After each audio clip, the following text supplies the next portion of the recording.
আর এবার নজর রাখবো ওয়েদার আপডেটের দিকে। বঙ্গে শীতের স্পেল, দক্ষিণবঙ্গে জুড়ে শীতের আমেজ, অবাধে উত্তরে পশ্চিমে শীতল হাওয়া। আপাতত বৃষ্টির কোনো সম্ভাবনা থাকছে না। এদিকে উইকেন্ডে জমিয়ে শীতের আমেজ। আজ কলকাতার তাপমাত্রা 15 ডিগ্রির কাছাকাছি। পার্বত্য এলাকায় কুয়াশার সম্ভাবনা সকালের দিকে ছিল। উত্তরবঙ্গে আপাতত শুষ্ক আবহাওয়াই থাকছে। স্বাভাবিকের কাছেই থাকবে তাপমাত্রার পারদ। শীতের আমেজ চলবে বেশ কয়েকদিন, তবে তাপমাত্রার বড়সড় কোনো পরিবর্তন নেই। এদিকে দার্জিলিংয়ে তাপমাত্রা 5 ডিগ্রির কাছাকাছি। শৈত্যপ্রবাহের পরিস্থিতি ছত্তিশগড়, মধ্যপ্রদেশ এবং ওড়িশাতে। দক্ষিণবঙ্গ জুড়ে শীতের আমেজ। সকালের দিকে কুয়াশা, বেলা বাড়ার সঙ্গে সঙ্গে রোদের ঝলমল, রোদের দেখা মিললেও কিন্তু শীতের একটা আমেজ দেখাই যাচ্ছে। আরো বিস্তারিত জানাবেন, ওয়েদার আপডেট দেবেন। সঙ্গে রয়েছেন টেলিফোন লাইনে প্রতিনিধি অয়ন ঘোষাল। অয়ন, কি আপডেট রয়েছে দুবঙ্গের জন্য?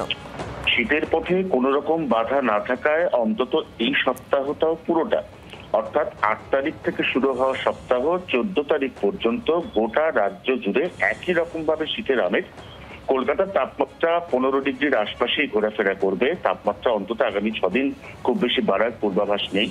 দক্ষিণবঙ্গের শান্তিনিকেতন, শ্রীনিকেতন একেবারে খেল দেখাচ্ছে শীতের।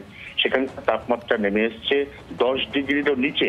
উত্তরবঙ্গের ক্ষেত্রে দার্জিলিং এর তাপমাত্রা 4 বা 5-এর মধ্যে ঘোরাফেরা করছে এবং মালদা সহ সমতলের জেলার তাপমাত্রা 10-11-র মধ্যে ঘোরাফেরা করছে। কোথাও কোনো সিস্টেম না থাকায় আপাতত বাধা মুক্ত শীত গোটা রাজ্যেই তার প্রভাব বিস্তার করবে, এমনই পূর্বাভাস আলিপুর আবহাওয়া দপ্তরের।